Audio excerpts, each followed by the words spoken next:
We interrupt our travel vlogs to bring you an important life update. We have traveled the world, and now it is time to settle down, start a family, and find a home. Can we find the right place for us at the right price?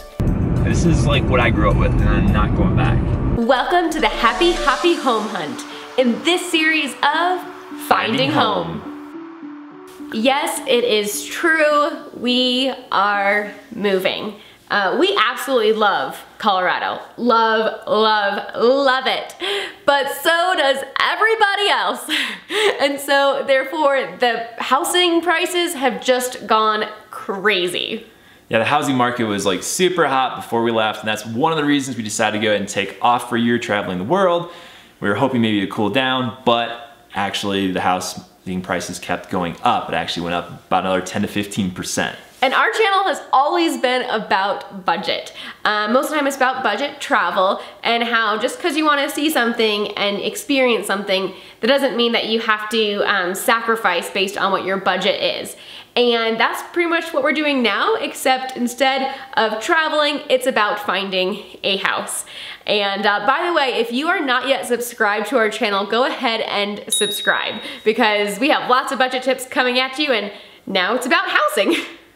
So our goal is to find a house that we can spend 20-25% of our income on a mortgage payment for a 15-year mortgage. We don't want to do the 30-year mortgage because what ends up happening when you do a 30-year mortgage, if you make the minimum payment, you end up spending about twice the purchase price of a house. So that's a lot of interest. Let's say if you bought a $250,000 house here in Colorado, by the end of 30 years, you would have spent around $500,000 on that house. That's a lot of money. Yeah. So that's why we're looking for a place where we can find a house for less, closer to like $150,000, where we can put 20-25% of our income towards the mortgage, paid off a lot faster, have way less interest, and it only costs like an extra 20-25% per month in the mortgage payment to be able to pay it off in 15 years instead of 30.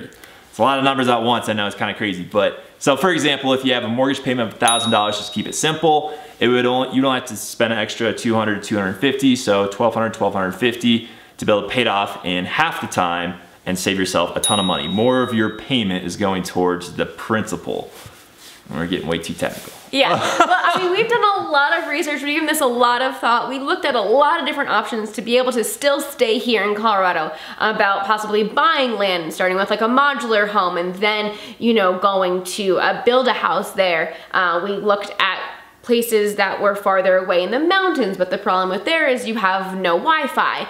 And so we looked at a lot of options. You know, if we were to stay in the Springs, the really only viable option would be to rent an apartment. But still with that, at this point in our life, we don't want an apartment, we want a house because we want to be able to start the process for adoption. So Lisa's been waiting for a long time to be able to move forward with this. At this point, it's unlikely for us to have our own children, so that's why we're looking to pursue fostering to adopt or adopt. And we've always wanted to do that too, so now this is just kind of, I guess, God's way of kind of nudging us that direction maybe a little bit sooner. So we're excited to pursue that, and the first step for that is to have your own place. Yes, because the first step in any adoption process, whether it's fostering to adopt or a private adoption, is to do a home study. And to do a home study, we have to have a home. So we did a nationwide search, figuring out where we might want to move to. We briefly considered possibly moving out of the country for a little bit and then coming back. But again, that goes back to pushing back the whole buying a house and fostering to adopt. Even though we do love visiting other places, other countries, the US is still home. So finding another state to move to is the direction we wanted to head. And when we were looking, there was 5 main criteria that the place had to have. The first one, and the most important, was fast, reliable Wi-Fi. And that's for Peter's work. Yeah, so I mean, the nice thing about us moving is that my income stays pretty much the same versus, you know, if you're working for somebody else, obviously that can adjust when you move. So sometimes if you move somewhere else where the housing prices are less, you're earning less too, and so it doesn't make sense. In our case, that doesn't really affect anything. What I do can be done anywhere. as long as we have high-speed internet, which Right. is not everywhere. Right. And I do nanny for several different families here in Colorado Springs. And so saying goodbye to them was a really hard decision. And that is lost income for us moving to a new place. But at the same time, we know that we really want to start a family. And so with that, then I would have to give up nannying anyways because we will have our own kids to watch. And so I really just want to be able to be a stay-at-home mom. And so also moving to a state that has lower cost of living will be also very helpful.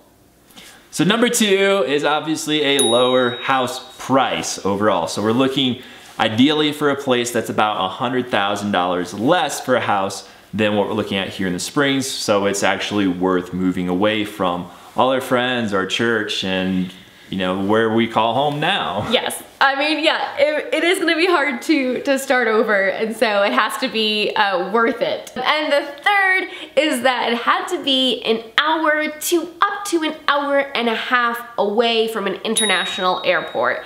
We wanna be able to keep on traveling, and so we don't wanna be out in the boondocks to where we have to travel like 3 hours to get to an airport that has good priced flights. Number 4, we wanted low property taxes, because if we're gonna buy a house, if you're saving money on the purchase price, but spending a lot of money on property taxes, I mean, it's kind of like washing out a little bit. Not as much, but still, it helps. It's another way to save some money. So we want to find a state that has low property taxes, which knocked out Pennsylvania. Yeah, and Pennsylvania is where my family is from, and there are some pockets where it's affordable property taxes, but like, it was very confusing how it was. And a lot of the places where they had lower property taxes, they didn't have very fast Wi-Fi. Right. So it was give or take. Also, if you are from a different country, I did want to quickly mention that with the US, you do pay federal taxes, and that's like the same no matter where you are, but then each state has their own taxes, and those can vary significantly. And then so the fifth thing was also income tax.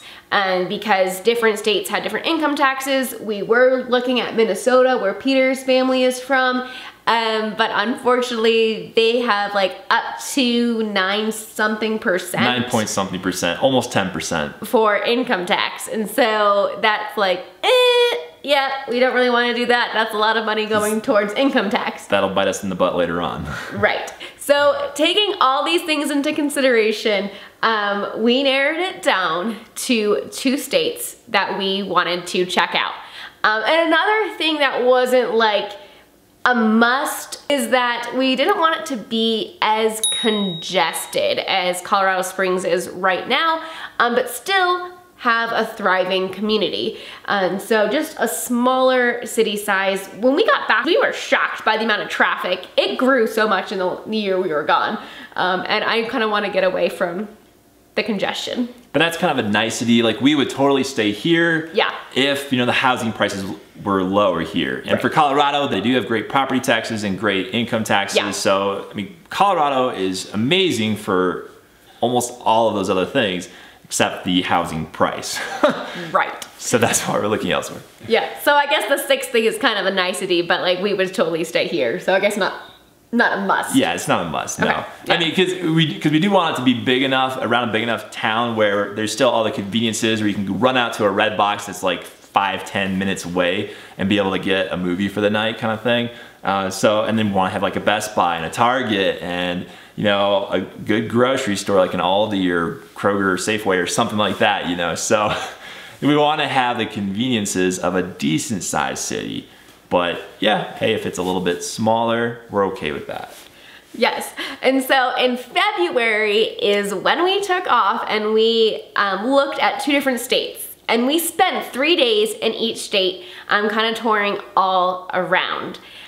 And we will be moving to one of these states this summer.